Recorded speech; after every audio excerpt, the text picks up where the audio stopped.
Vamos a ir a la palabra del Señor. Llevamos compartiendo una serie de enseñanzas más temáticas, ¿no? Respecto de la iglesia. No tengo el número exacto, creo que son 5 o 6 con la de hoy. Y hoy día también vamos a estar viendo un sello de la iglesia. Es así que el nombre de esta predicación es la iglesia y su sello, el evangelio y la evangelización. ¿Ven? Otro sello más característico, por lo tanto, de una iglesia local, de una iglesia de Cristo, es precisamente esto. Quiero que me acompañe a Mateo, capítulo 28, verso 16 al 20. Vamos a estar leyendo. Mateo 28, 16 al 20.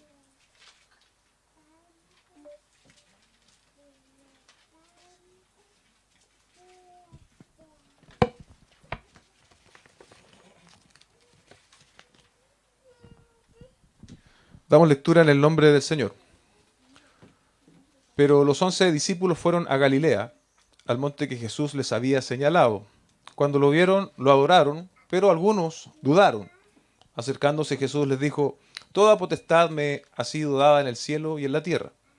Vayan pues y hagan discípulos a todas las naciones, bautizándolos en el nombre del Padre, y del Hijo, y del Espíritu Santo, enseñándoles a guardar todo lo que les he mandado. Y recuerden, yo estoy con ustedes todos los días hasta el fin del mundo. Señor, hemos dado lectura a tu palabra. Te pedimos como iglesia local que tú utilices a quien está predicando esta mañana y que también abras los oídos de la iglesia para poder atender a esta palabra, Señor, de manera que a través de ella seamos corregidos, edificados, Señor, y pueda ser un material útil para nuestro correcto desarrollo y madurez como creyentes, Señor, como parte también de esta iglesia local. Oramos en el nombre de Jesús. Amén y amén.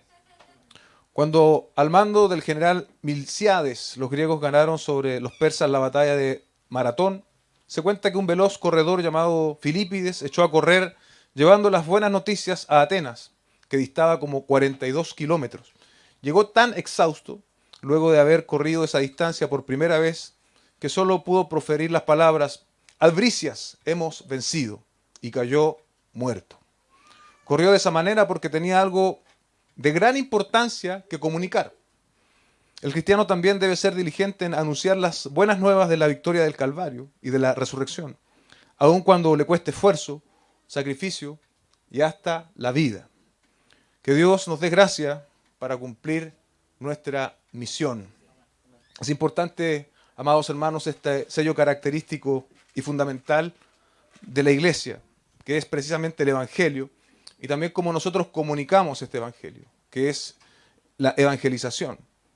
La situación del texto que acabamos de leer es inmediatamente después de la resurrección del Señor. Los discípulos estaban obedeciendo al estar ahí en Galilea, ¿no?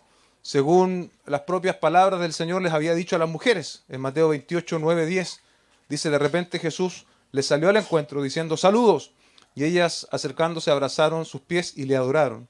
Entonces Jesús les dijo: no teman, vayan, avisen a mis hermanos que vayan a Galilea y allí me verán. Es en ese contexto que estaban precisamente los discípulos. Al menos tres asuntos queremos destacar esta mañana a la luz de nuestro texto base. Uno es la autoridad en la cual estamos o bajo la cual estamos. Dos, la demanda de que los discípulos hagan discípulos. Y número tres, una garantía divina, una garantía que Dios nos ha dado en esta comisión, ¿no? El primer punto, por lo tanto, simplemente la autoridad del Señor. Como leemos en el verso 18, acercándose Jesús les dijo: toda autoridad me ha sido dada en el cielo y en la tierra. Y al menos me resulta llamativa la actitud inmediatamente anterior de los discípulos. Dice: pero algunos dudaron.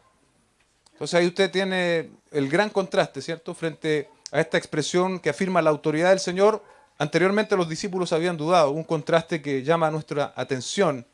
No dice que el Señor tiene cierta autoridad, sino que dice que tiene toda autoridad. No dice que Dios tiene autoridad en determinadas esferas, sino que dice que Dios tiene autoridad sobre el cielo y sobre la tierra. Un material consultado nos dice lo siguiente: Jesús anunció la autoridad con que fue investido, una autoridad universal que abraza el cielo, que abarca el cielo y la tierra e incluye el poder necesario para imponerla. Él tiene absoluto poder y jurisdicción y nada queda fuera de su control. A la vez el Señor pone esa autoridad al servicio de sus discípulos. Esta expresión, por lo tanto, en el contexto en el cual fueron dichas, estaba afirmando el corazón de estos atemorizados discípulos. Ellos sabían que iban a enfrentar la hostilidad religiosa y del mundo. Se les había predicho, por ejemplo, en Marcos capítulo 10, verso 28. Entonces Pedro comenzó a decir: nosotros lo hemos dejado todo y te hemos seguido. Jesús respondió: en verdad les digo que no hay nadie que haya dejado su casa, o hermanos, o hermanas, o madre, o padre, o hijos, o tierras por causa de mí y por causa del Evangelio, que no reciba 100 veces más ahora en este tiempo, casas, hermanos y hermanas, madres e hijos, y tierras. Suena buena la oferta, ¿no? Pero mire lo que sigue: junto con persecuciones. Amén. Junto con persecuciones. Y en el siglo venidero, la vida eterna. Pero muchos primeros serán últimos y los últimos primeros. Enfrentamos escenarios hostiles al mensaje del Evangelio. Esa es la realidad del tiempo de los apóstoles y es también nuestra propia realidad hoy. Por lo tanto, hacemos bien en recordarnos, iglesia, esta mañana, que no nos movemos por iniciativa propia. Amén. No nos movemos por una autoridad personal. Estamos bajo autoridad. Estamos bajo la autoridad de quien gobierna los cielos y la tierra. Amén. Dice Calvino: es preciso que tenga dominio supremo y verdaderamente divino aquel que manda que la vida eterna sea prometida en su nombre, que todo el mundo sea sometido a su gobierno y que sea promulgada una doctrina que ha de sojuzgar toda cosa alta y humillar la raza humana. Y por cierto, los apóstoles nunca habrían sido persuadidos a intentar el desempeño de esta tan ardua tarea de no haber sabido que estaba sentado en los cielos su protector y vengador, a quien había sido dado el dominio supremo. Amén. Nuestras dudas, ¿cierto?, propias e informadas por lo que nosotros vemos, escuchamos en los medios de comunicación, nos podrían cargar con temor respecto de lo que se nos ha encomendado, ¿no? El mundo no solo está ignorando hoy a Dios, el mundo literalmente está en contra de Dios. Es natural entonces que se genere muchas veces en nosotros temor, pero hacemos bien en recordar estas palabras dichas por el Señor a sus discípulos y que nos alcanzan también hoy a nosotros. Debemos tener, amados hermanos, iglesia, confianza, expectativa, seguridad. Ahora, al tener esto no significa que las cosas van a mejorar de forma automática e instantánea. Claro que no. Pero bajo la autoridad del Señor podemos realizar la tarea que se nos ha dado como iglesia. Hay un hecho particular, y yo lo decía antes, ¿no? La resurrección del Señor había ocurrido hace poco. Era la prueba irrefutable de esta autoridad que Él decía tener ahora. Y los propios discípulos que habían caminado con Él, ¿cierto? Este escenario cobraba mucho más sentido para Él. No habían seguido solo a un rabí de la época, a un destacado maestro. No habían seguido a un maestro iluminado. Habían estado precisamente con la segunda persona de la Trinidad, Jesucristo mismo. Son conocidas hoy las tumbas de todos los gurús, de los profetas, de los iluminados que ha habido en la historia de la humanidad. Usted las puede visitar. Pero la tumba del Señor Jesucristo está vacía. Él resucitó y tiene potestad, amados hermanos, sobre el cielo y sobre la tierra. Y nos ha dejado a nosotros, su iglesia, una tarea. Vamos al segundo punto entonces, hacer discípulos. El verso 19 nos dice: vayan pues y hagan discípulos de todas las naciones, bautizándolos en el nombre del Padre y del Hijo y del Espíritu Santo, enseñándoles a guardar todo lo que les he mandado. Vayan pues y hagan discípulos a todas las naciones. Esta expresión, tal vez en una persona judía de la época, resultaría al menos llamativa, o para otros incluso ofensiva. los judíos, como sabemos, aceptaban prosélitos, es decir, personas gentiles que adoptaran el judaísmo. Pero ahora el Señor les está diciendo, vayan pues. No que ellos vengan a ustedes, sino que vayan pues. Y lo otro, ¿cierto? Los discípulos tenían que necesariamente tomar la iniciativa y hacer discípulos no solo en su propio país, sino que dice a todas las naciones. Echa por tierra esa exclusividad que ellos entendían que había sobre una etnia específica, que eran ellos precisamente. Ahora eran todas las naciones. La comisión no es ir a Israel, sino a todo el mundo, a todos los gentiles. Una misión de carácter universal. Y si usted lo piensa, hermano, en retrospectiva, que nosotros estemos reunidos hoy en este lugar, tal vez con algo de frío, tal vez con algo de incomodidad, es precisamente porque se ha cumplido esta palabra. Amén. Tú y yo somos esos gentiles. Tú y yo somos esos de todas las naciones que el Señor ha alcanzado por el mensaje del Evangelio. Gloria al Señor por ello. El llamado no es a ser seguidores. El llamado no es a ser simpatizantes. El llamado no es a ser partidarios. El llamado no es a ser, como se diría hoy en las redes sociales, fans. El llamado es a ser discípulos. Discípulos. Ese es el mandato de la Gran Comisión. Dice un texto consultado. Podría ser leído también así. Mientras ustedes están yendo, discipulen a todas las naciones. Ese es el mandato, ir a discipular a todas las naciones. Se entiende que ya tenemos que estar en ese contexto, haciendo. Los apóstoles habían vivido en carne propia esto. Entendían el concepto de lo que significaba ser discípulos. Ellos habían caminado con el Señor por al menos 3 años y medio. Se habían dispuesto a vivir con Él. Eso significó abandonar su anterior forma de vida e ir tras el Señor para aprender sus enseñanzas sin ningún tipo de garantía. Un llamado bastante radical, bastante absoluto. Marcos 2:14 dice, al pasar vio a Leví, hijo de Alfeo, sentado en la oficina de los tributos, y le dijo, sígueme. Y levantándose, lo siguió. ¿No le llama la atención esa radicalidad? Aquí, cierto, Leví no hace ninguna objeción. Y de hecho él estaba en una labor bastante mal vista en su contexto, recogiendo impuestos para el Imperio Romano. Y no tuvo reparos, sintió el llamado del Señor, escuchó el llamado del Señor y lo hizo de forma inmediata, sin ningún tipo de excusas ni justificación. Warren Wiersbe dice, ser discípulo quería decir más que convertirse o ser miembro de una iglesia. Aprendiz sería un término equivalente. Un discípulo se apegaba a un maestro, se identificaba con él, aprendía de él y vivía con él. Aprendía no solo escuchando, sino también haciendo. Nuestro Señor llamó a 12 discípulos y les enseñó para que ellos, a su vez, pudieran enseñar a otros. Amén. Para que nosotros podamos hacer discípulos, el Evangelio debe ser predicado. Amén. El Señor mismo lo hizo. ¿Sabía usted? El Señor fue un insigne misionero y predicador del Evangelio. Cuando vamos a Mateo, al propio libro de Mateo, yo aquí veo una progresión. Miren Mateo 4:23. Dice, y Jesús iba por toda Galilea, enseñando en sus sinagogas, proclamando el Evangelio del reino y sanando toda enfermedad y toda dolencia.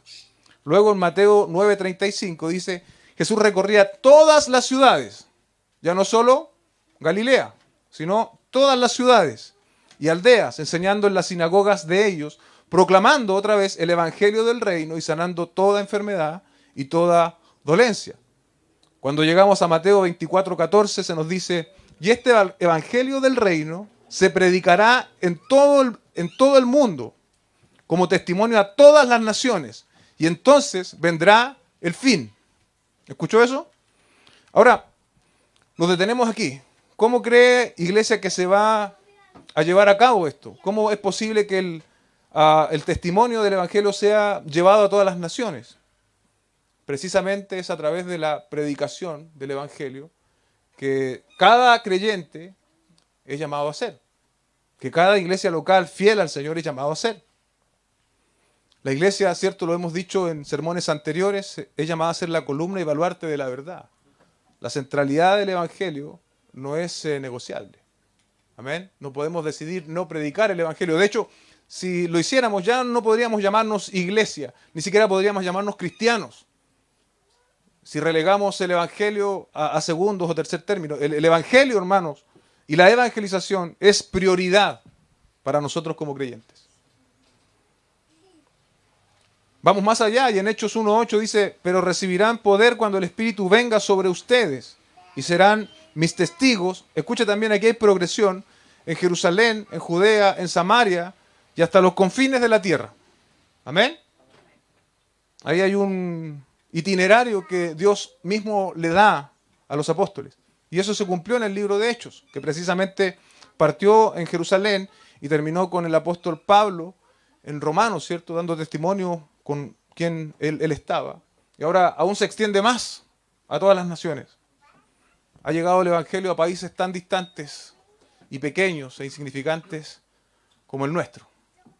Y sigue vigente a pesar de toda la adversidad. Cuando leemos el libro de Hechos, vemos que la iglesia primitiva operaba sobre la base de la autoridad soberana del Señor. Ministraban en su nombre, dependían de su poder y dirección. No se enfrentaron a un mundo perdido basándose en su propia autoridad, como decíamos antes, sino en la de Jesucristo, nos dice otra vez Warren Wiersbe. Los apóstoles hicieron su parte, amada congregación. Los cristianos fieles a través de la historia también lo han hecho. La pregunta para nosotros hoy, esta mañana, es ¿y nosotros qué? ¿Y nosotros qué? ¿Estamos siendo fieles en la proclamación, en el anuncio del Evangelio? Hacer discípulos no es solamente predicar el Evangelio, lo incluye la obra de Cristo, por supuesto. Es también enseñar las implicaciones del mismo, o dicho de otra manera, cómo se manifiesta ese Evangelio en nuestras vidas. Y dicha manifestación es retratada de forma correcta, absoluta y suficiente en todo el Nuevo Testamento. No podemos hacer discípulos sin ser discípulos.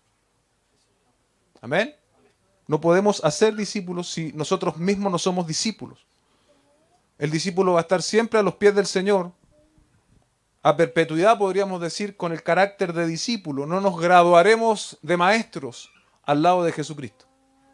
Siempre vamos a ser discípulos. El texto sigue y dice, bautizándolos en el nombre del Padre y del Hijo y del Espíritu Santo. Este mandato, cierto, contempla la triunidad de Dios, o la Trinidad, como es también conocida. La representación de una vida antigua que ha sido crucificada con Cristo y una vida nueva que ha resucitado con Él.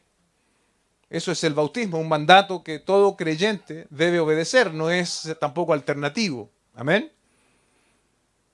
El Evangelio y la evangelización no está exclusivamente en las manos de los pastores o de los evangelistas. Es un llamado que nos alcanza a todos y cada uno de nosotros. Estamos en una dinámica a nivel latinoamericano y también en nuestro país de un despertar a una fe bíblica, a una fe más bíblica, más arraigada en las Escrituras. Esto ha hecho que muchas personas se trasladen de ciertos contextos evangélicos a iglesias más bíblicas, ¿sí? Y gloria al Señor por ello.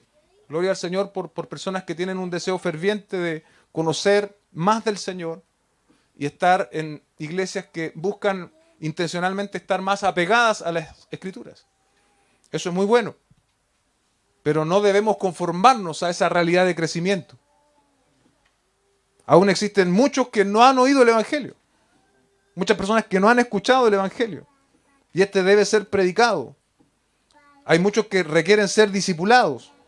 Y esa tarea, que pudiese parecernos imposible en una cosmovisión secularista que avanza a pasos agigantados, subsidiada por los grandes poderes de este mundo, choca de frente con el mensaje que nosotros predicamos, el Evangelio. Frente a frente. El poder secularista de este mundo, el poder de los gobiernos, el poder de la comunicación, con el mensaje que nosotros tenemos que entregar. ¿Damos por perdida la batalla, iglesia? ¿Bajamos la cortina porque estamos en condiciones desiguales frente a este poder secular? No, no. Estamos bajo la autoridad del Señor atendiendo un llamado. Recordemos que Él es el que gobierna sobre los cielos y sobre la tierra. Por lo tanto, la pregunta, ¿alguien podrá frustrar, alguien podrá frustrar los propósitos de Dios? Nadie, hermanos, nadie tiene ese poder. Ni todos los gobiernos, ni toda la propaganda junta, ni todos los millones de dólares que se levanten en contra del Evangelio podrán jamás detener su avance. Pero nosotros tenemos una gran responsabilidad y no debemos callar. Es hora de hablar, es hora de predicar, es hora de discipular, es hora de evangelizar. Hay muchos que requieren ser evangelizados, hay muchos que requieren ser discipulados. En ocasiones, y lo sabemos muy bien, producto de la mala doctrina, producto de un evangelio distorsionado, contaminado, emocionalista, muchos creyentes también requieren ser reevangelizados y escuchar la base del evangelio. Tú eres un pecador, incapaz por naturaleza de relacionarte con Dios, en consecuencia, mereces su juicio e ira eterno. Pero si vienes a Jesucristo en arrepentimiento y fe de manera efectiva e irreversible, alcanzarás por la gracia del Señor el perdón de tus pecados. Serás reconciliado con Dios y disfrutarás de la vida eterna. El texto nos dice en el verso 20, enseñándoles a guardar todo lo que les he mandado. A la luz del propio Evangelio de Mateo, ¿qué entendían los discípulos en su contexto a través de esta expresión, todo lo que les he mandado? Bueno, podemos decir las enseñanzas recibidas de manera oral, ¿no? Por ejemplo, la correcta interpretación de la ley dada en el Sermón del Monte desde el capítulo 5 de este mismo Evangelio, las parábolas, todo lo que el Señor les había transmitido, aún esos milagros y todo lo que el Señor había hecho de manera prodigiosa, también acusaban un mensaje. Los mandatos del Señor y los resultados de obedecerlos son claros. Los podemos leer en Mateo capítulo 7, versos 24 y 29. Por tanto, cualquiera que oye estas palabras mías y las pone en práctica será semejante a un hombre sabio que edificó su casa sobre la roca. Y cayó la lluvia y vinieron los torrentes, soplaron los vientos, azotaron aquella casa, pero no cayó porque había sido fundada sobre la roca. Todo el que oye estas palabras mías y no las pone en práctica será semejante a un hombre insensato que edificó su casa sobre la arena. Y cayó la lluvia, vinieron los torrentes, soplaron los vientos y azotaron aquella casa. Y cayó, y grande fue su destrucción. Cuando Jesús terminó estas palabras, las multitudes se admiraban de su enseñanza, porque les enseñaba como uno que tiene autoridad y no como sus escribas. Tenemos un llamado a enseñar los alcances, las manifestaciones del Evangelio. Pero es insalvable que nosotros mismos las estemos viviendo primero. Amén.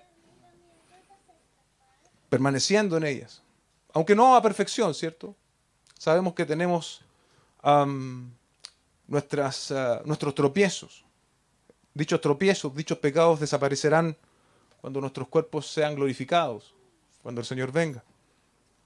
Debemos no solo enseñar, que ya sería bastante fácil, ¿no?